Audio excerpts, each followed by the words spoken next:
am Mullen, and today's show is action packed. Yes, it is.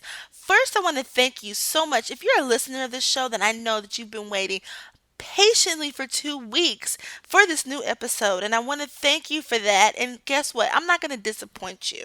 I have someone on the show today that is really going to help you step up your negotiation game. Her name is Deborah Gardner, and Deborah is a swimming champion turned coach and turned trainer.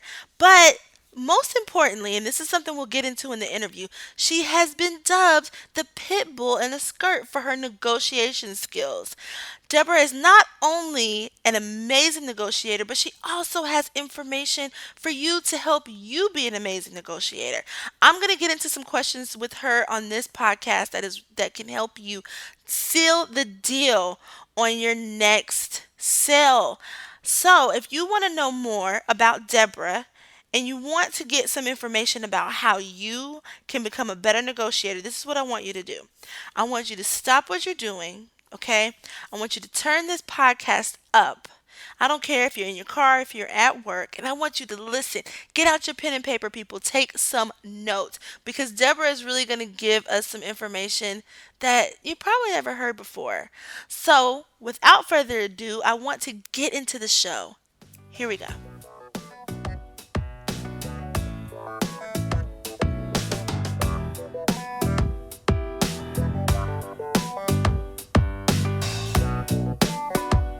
So, welcome to the show, Deborah. I really appreciate you doing this and coming on. Um, First things first, we're just gonna. I kind of already did an introduction for you, so we already got that covered. So, but I do want you to kind of give the audience a little bit of background about you and let us know how you became to be known as the pit bull in the skirt. That's interesting. Well, first of all, thank you so much for having me. I'm so delighted, of course, to meet you. The industry, as big as it is, it's small. So I'm always delighted to do something like this to expand some information pertaining, especially when it comes to negotiating, because we do it in our daily life, whether it's personal or professional. But the pit bull in the skirt came about with the Fortune 500 companies that actually picked up the fact that I grew up in a very military family background, and I guess you can call it was like combat training for me with my family. As a kid, I was always given strict orders from my parents. They would say things like, sit up straight, eat your vegetables, be on time, say good morning to everyone, make eye contact and smile. Or maybe everybody else had that same kind of upbringing. I don't know, but that background had really taught me and prepared me for life. And because of it, that military background, I have a tendency to bring that into my delivery style as well. So that's why a lot of my clients, know that I'm the type not to be up on stage the whole time. I'm pretty much in people's face to make sure that they are hearing and listening and really gravitating to the message that I want them to learn, because I'm only, with people a very short period of time. I want people to learn. I want them to take at least a small golden nugget with them to make a difference in their life. Okay. Well, that's interesting, and that's really a pretty interesting story how you got there to that nickname, which is very interesting. When you read it on paper, you're like, oh, I'm going to that session. Well, and unfortunately, with that nickname, I have to make sure I always wear a skirt. Absolutely. Okay, so tell us. So you know negotiating. That's your thing. That's you have a couple of books on the topic, and it's really something that you know well. But tell us really, what are some of the basics when it comes to negotiations? I mean, like the bare bones that you think that people should know.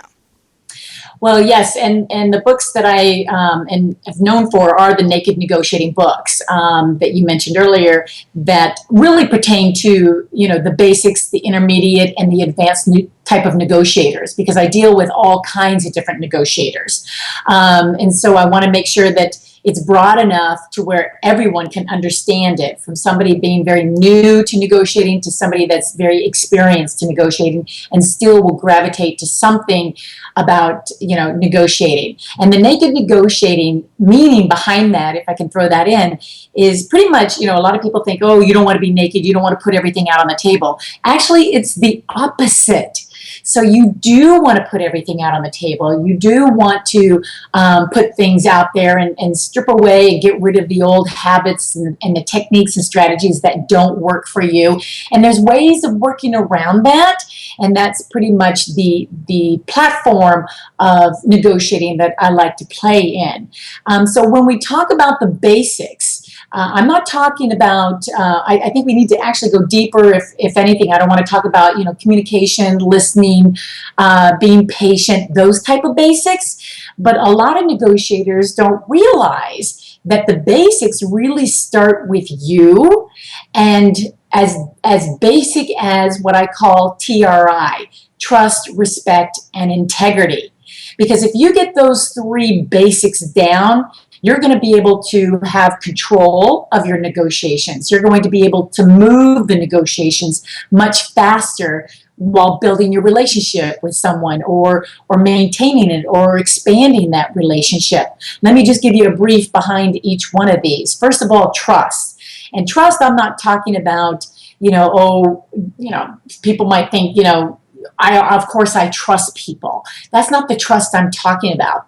The trust I'm talking about is that you actually have to make it very concise and very clear that the other party knows that you trust them, because it is transactional. I know a lot of times we want to wait until somebody, you got to earn my trust. I've heard that before. But instead, you have to put it out there first. It's about being proactive and letting the other person know that you trust them, and they'll open up and be more trusting toward you. So to be clear, to be concise, to make that happen, you have to actually say it. And it's three very, very powerful words. I trust you, throughout the conversation. And that way they'll know that you're on the same page. They'll know that they're like, oh, they get me. So when you say that word trust, it's extremely, extremely powerful. Now, I know a lot of people are uncomfortable by saying, I trust you, but you can practice it like at home with your kids, maybe. When somebody, your son or your daughter says to you, oh, mom, dad, I'll clean up my room. Instead of saying, okay, you better clean your room tonight, instead say, I trust you. And then shut up and watch what they do. They might not get it right at that moment, but they might step outside and go play, and then they'll go, wait a minute, mom and dad, they trust me? And that puts a lot of accountability in their court. And that's the kind of trust that you want to lay out there for people. The second one is respect. Now, respect is very unconventional, just like trust, but you can utilize it pretty much the same thing. There's a formula called 1 + 1 = 3. If I'm different from you and you're different from me, then the end result can be different. We need to start accepting the fact that while we're negotiating, it's okay to be different. It's okay to want different things. It's a matter of respecting it and respecting what people want from you. I remember when I was in the hospitality industry on the hotel supplier side, I was doing a site inspection with a meeting planner one time, and the meeting planner wanted something like, I think it was like 15 suites, and that's pretty much all I had in my hotel in San Francisco. And I remember going back to my office and shutting the door, and I started laughing. I thought, 15 suites? What are they thinking? I can't give them 15 suites. Well, then it dawned on me, wait a minute, Deborah. You have to respect the reason why they want those 15 suites. And it turned my mindset to take a look at what people are really wanting and needing. Wants and needs can be pretty much the same. I know some people really rely on, what are the needs, don't pay attention to the wants, and vice versa. But we need to take a look at the entire perspective of what people really want and need. And so today, I really like to listen to people. And I think others should do that too in order to really respect others. The third one is integrity. Integrity is something you have to be very proactive at as well, especially in our industry, the hospitality industry. And we've got a lot of savvy professionals in the hospitality industry that need to be proactive when it comes to integrity. Your ethics, your behavior, your professionalism has to be there. And that is considered a basic, because as big as our industry is, it's small, and you will, negotiate with people, whether it's your personal or your professional life, all the time.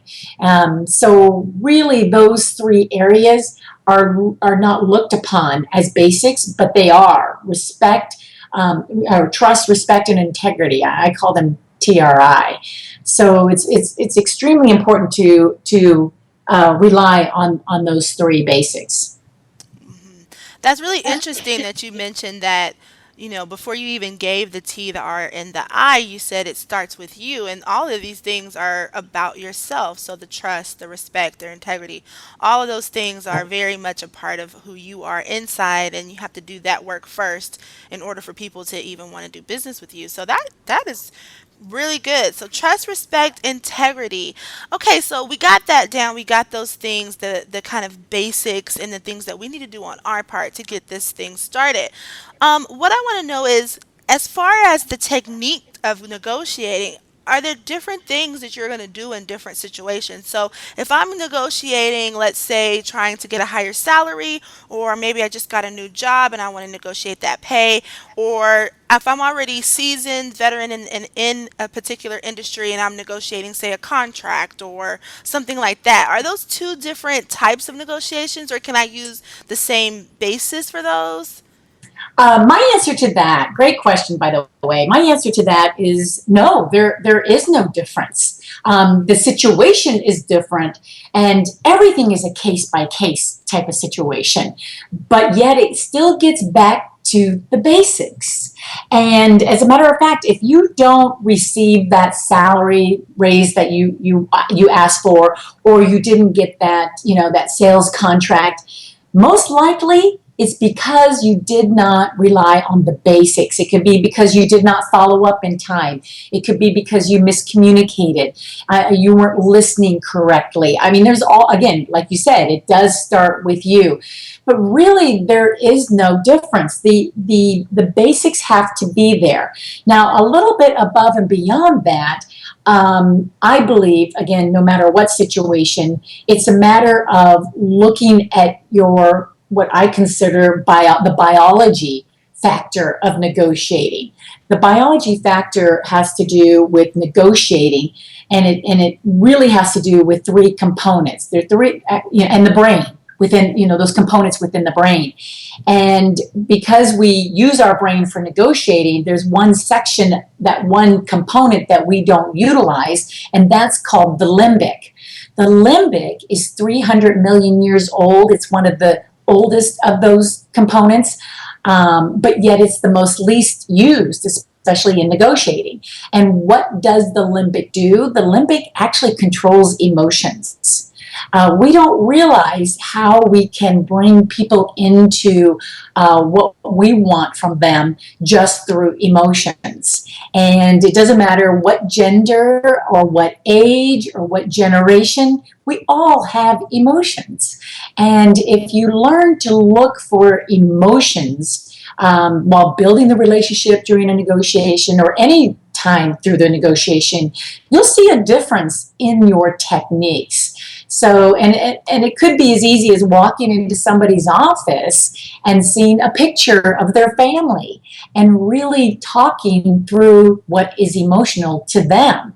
And then you've got that momentum going for them to be pretty soft-hearted. So other than that, the techniques are not any different, just a matter of really tapping into their emotions. Okay, certain industries, and that's interesting. Certain industries, like for instance, when you talk about sales, which is very much, negotiating is a part of that. Um, would you say that using some of these techniques, especially thinking about those different things like emotions and trust and respect, do you think that slows down the process of, getting to the end of a contract, or, maybe getting a sale or a lead? Or do you think that actually helps people and, maybe speeds up the process for them? Well, and another great question. Actually, it does speed it up. I love the quote that I utilize in all my programs, in all my books: slow down to speed up. And I hear more people come back to me saying, Deborah, I remember you saying that. Slow down to speed up. You can tweet that too. Because it's true. We have a tendency to rush through negotiations. And I think that's where a lot of people miss their mark when it comes to being an effective negotiator, is that they don't realize how important the negotiating process is. Instead, what do they want to do? They want to speed up and get to the contract and say, aha, I got them.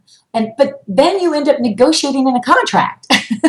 So there's two parts of the whole process: the negotiating and the contracts. They're two different entities.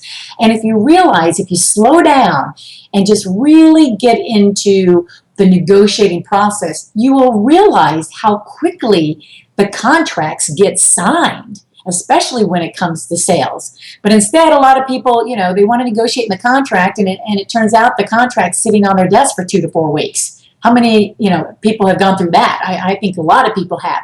And it's because there hasn't been the opportunity to really slow down and ask the right questions, really spend the time to get to know each other. And once you have all that information, guaranteed that the contract process goes really, really fast. Yes, absolutely. And I think that's a really good point, because even if you were to take that same idea and maybe negotiating a salary, if you knew the facts ahead, if you took the time, you thought about the emotion, you gained the respect, you came to the situation with the integrity, at that point, it's probably going to work in your favor. You might get a yes because you took the time, you did the research, you did all that pre-work, that's involved. And so I agree with that. I think that's a good technique that many people who are listening to this show should probably think about the next time that you're trying to negotiate maybe a salary or some kind of contract. So another question I have is, in your opinion, I mean, and we just talked about slowing down to speed up, but we all know that everything is fast paced. So you mentioned Twitter, you got your Facebooks and your LinkedIn's, you got your iPads and your MacBooks and all these things to help it. Supposed to be it's supposed to make things easier.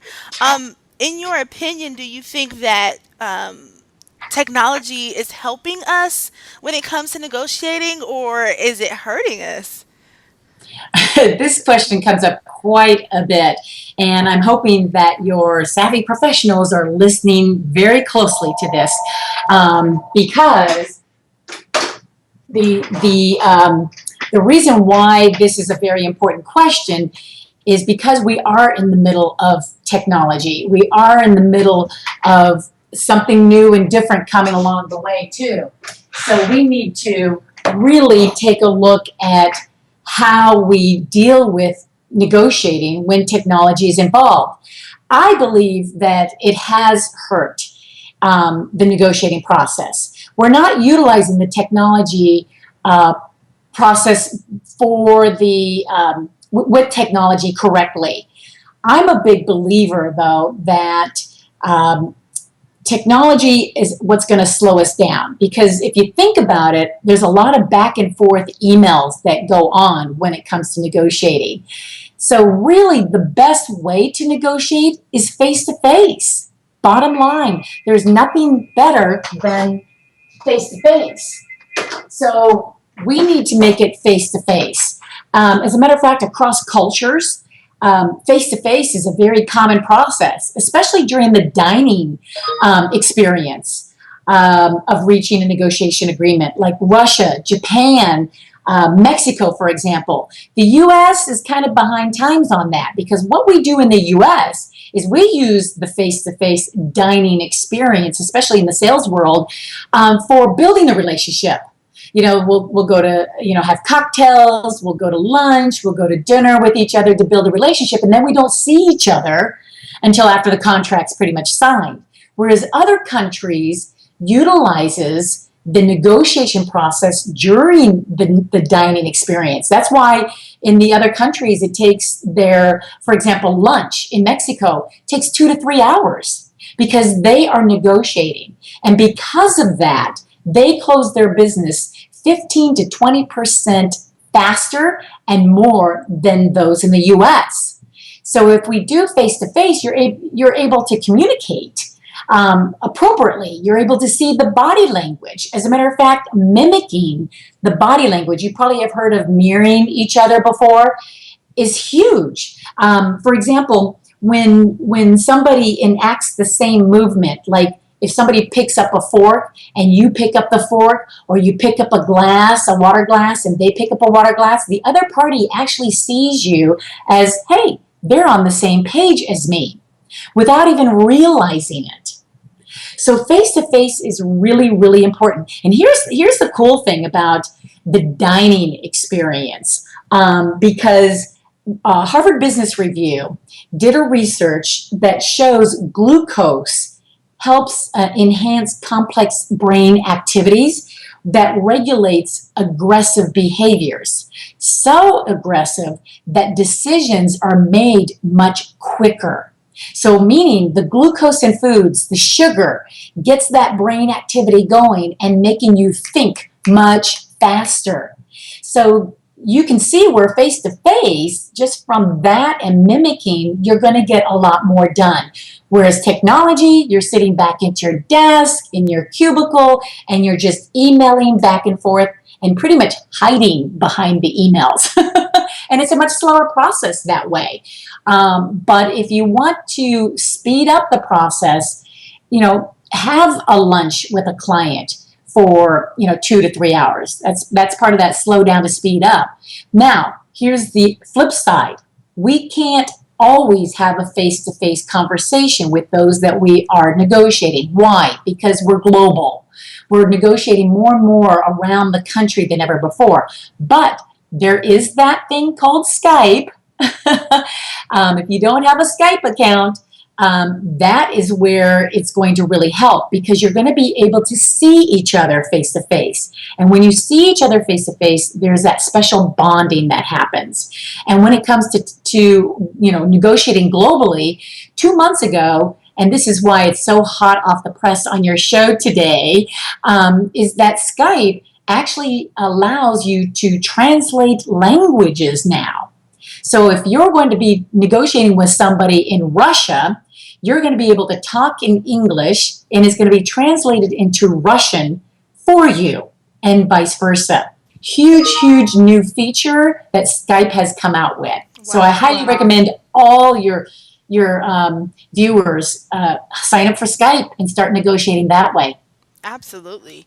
That is interesting because, you know, even when you're talking about phone calls, I mean, right now we are using that technology. We're using Skype, and I do notice even when I'm doing my show that there's a slight difference sometimes when I don't see someone versus when I do. You know, I can kind of see those questions and I'm asking. I can see the pattern of their speech, where they're going with it, what parts that really get them pumped up. So I think that's really interesting that you mentioned Skype, because it is such a great tool, and I'm okay with a 2 to 3 hour lunch actually.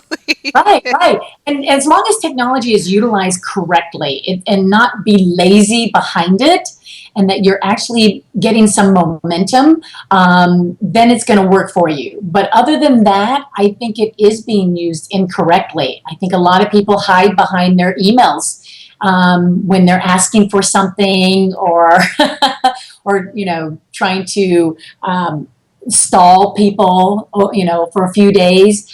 It's not being used correctly. And if it is, then you're going to see a lot of improvement in your negotiations.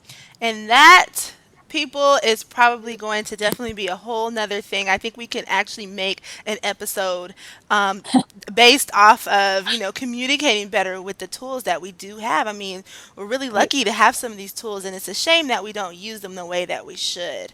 Mhm. So going Mm. into my next question and kind of getting near wrap up, but I did want to ask you when it comes to negotiating. Okay, we talked about some of those basic tools, and if you're listening to this show, you have to understand, Deborah. She is just giving us the basics. So she has books on the subject that you can go even deeper. But what are some of the things that, or one thing? Let's try to do one thing that you think that people completely miss the mark on. The most obvious thing that you say, "Wow, I can't believe so many people miss the mark on this thing." Great question, because I know I covered a little bit of it, but I can't express it enough that people feel that negotiating and contracting is the same thing. They don't realize that they're separate. And here's why: because you don't want to negotiate in a contract. The reason why is you're not a lawyer. A contract is for lawyer talk. Yes, do you need to know the clauses? Yes, you need to know the clauses of your contracts inside and out.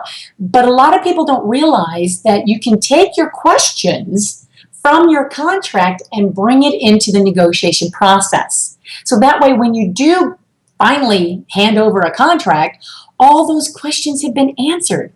There should be no question whatsoever once the contract is in the other party's hands.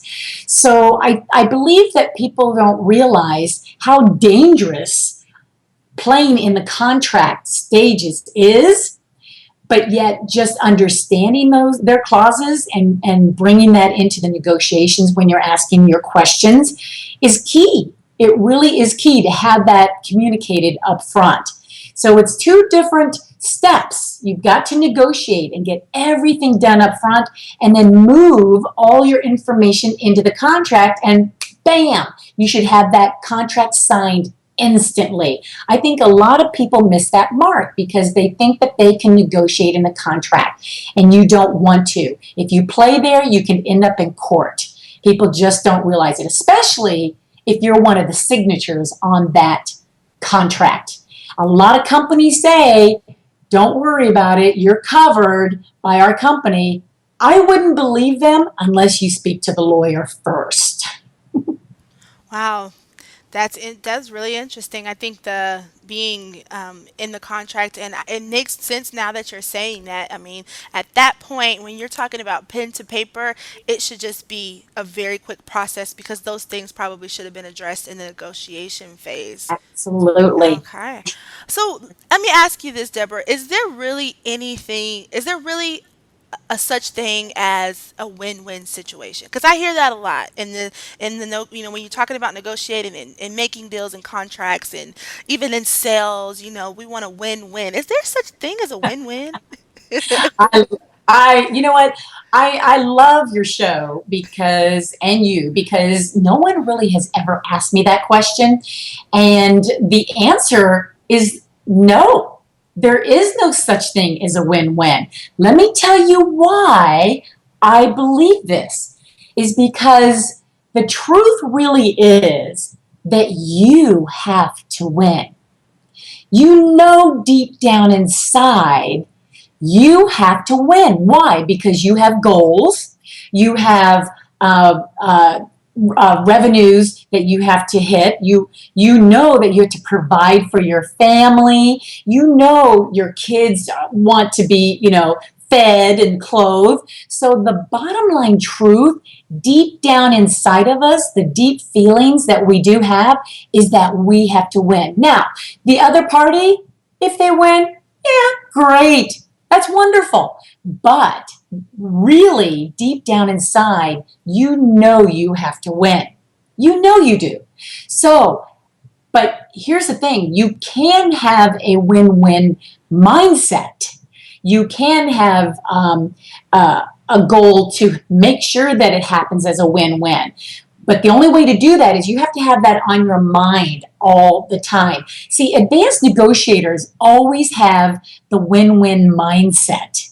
The situation may not end up a win-win because the other party had an urgent need and they just needed to get it done, or you had to make sure that you had to close the business in order to make your goals, even though it was less the amount of revenues that you were wanting. So there's a lot of no win-win situations. But you can always have the mindset like an advanced negotiator. And if you do that from the beginning and really focus and say it out loud, are you winning at what are you getting what you want? Do you feel like you're winning at what you're getting? And checking in with the other person at the same time, checking in what your win situation is, can help a win-win in the end. But a lot of times, the truth is, there are not many win-win situations out there. But have the mindset from the beginning will help you get as close to that as possible. Right.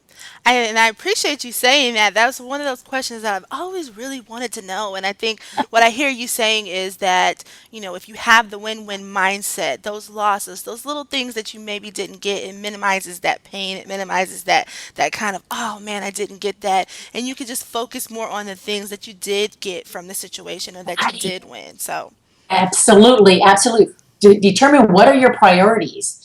What is it that you really do need to get, and let go of the others, because you might be able to get that down the road when you negotiate with them again.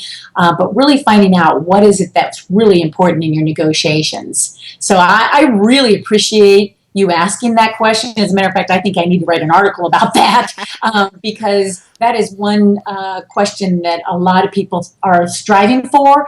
And really, the reality is it doesn't happen very often.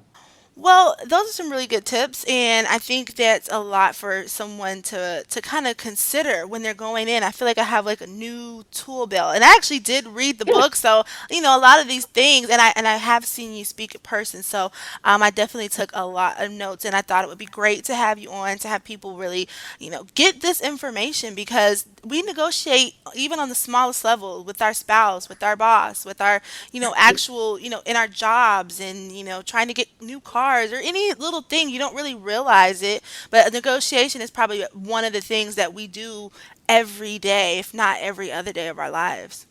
It's so true, and I really appreciate you taking a special interest, especially for the show, because there's no ending to negotiating. But taking a look at it differently, and trying to get the upper hand in negotiation, it all comes down to knowledge. And you certainly have allowed me today to expand that knowledge for those, and hoping somebody out there gets a golden nugget that they can utilize starting today.